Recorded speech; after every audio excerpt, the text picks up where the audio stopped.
crushed, as usual.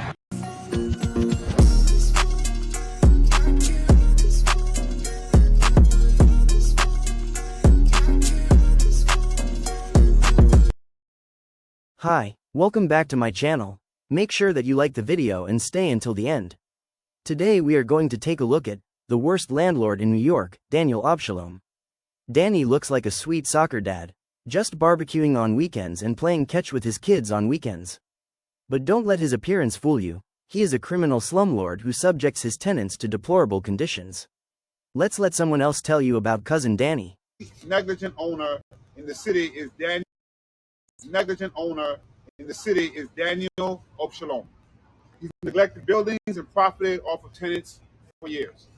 Through his head officer, Jonathan Santana, he is last year's worst landlord, and this year he's not only kept that title, but in some ways he's actually gotten worse. Santana and Obshehelom have an average of 3,293 open HPD violations. That's 3,293 open HPD violations. The most in the list's history, not just my list, but all lists. This is the most we've ever had.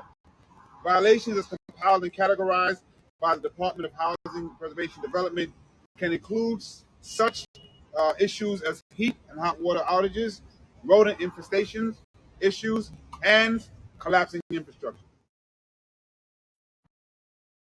So basically the sweet soccer dad is such a diabolical landlord that they have issued a warrant for his arrest.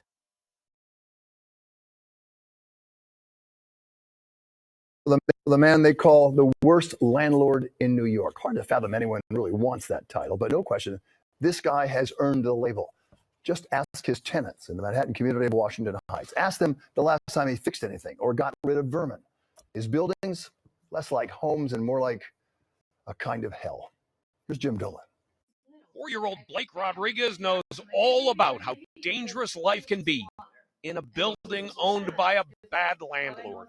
Suddenly I heard him scream, and when I went into the room, the ceiling had collapsed over him. And thankfully, it wasn't a major injury, but I mean, it hit his head. Collapsing ceilings are just part of the problem. The view from the third floor is of a thriving, wretched ecosystem all its own, with rats running freely. We were greeted by a few behind 709 West 170th Street tonight, the ones residents live with every day. It's been a bit of a nightmare over the last few years. Here, rats jealously guard the trash as if it's their own, as it piles up in the alley and at the curb. 705 and 709 are owned by Daniel Obshehelom, who the city calls the worst landlord in New York. The stark and squalid conditions in the two buildings and his reluctance to make repairs caused the city to issue an arrest warrant for him today.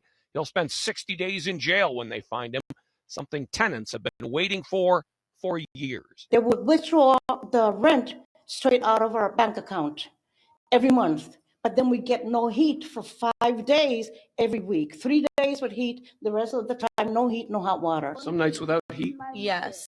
And even that, around the time, sometimes my son was sick, and I would call, there's no water, there's no heat, like they're impossible living conditions. The arrest warrant, the public advocate's office said today, is a signal to the worst landlords around our city that severe negligence will lead to severe consequences. We were not able to contact Mr. Obshehelom. You need to pay for what you did. So you can't keep the building, give it to us.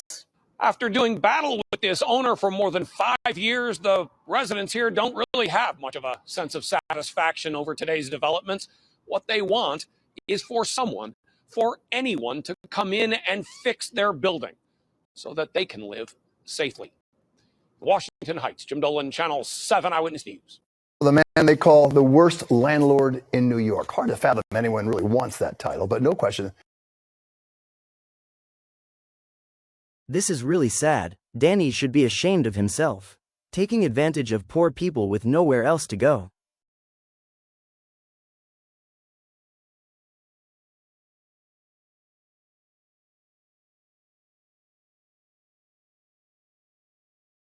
Accused of failing to address his punched in the face on Rikers Island. He was attacked Friday afternoon and was taken to a hospital for treatment and then returned to Rikers. Daniel Obshehelom turned himself in to the city sheriff Thursday afternoon after a warrant for his arrest was issued 2 weeks ago. The correction department says the incident appears to be random since the attacker threatened other people in custody. Obshehelom is accused of failing to address nearly 700 violations at his properties on 170th Street in Manhattan, forcing tenants to live in unsafe conditions. The city says his properties had lead paint, mold. I do not condone violence and would not do this, mice and rats and a lot of other issues. In total, he racked up some but then when he got out, he was $3 still million in doing his civil slumlord penalties. thing and people want him back in Punched jail. in the face on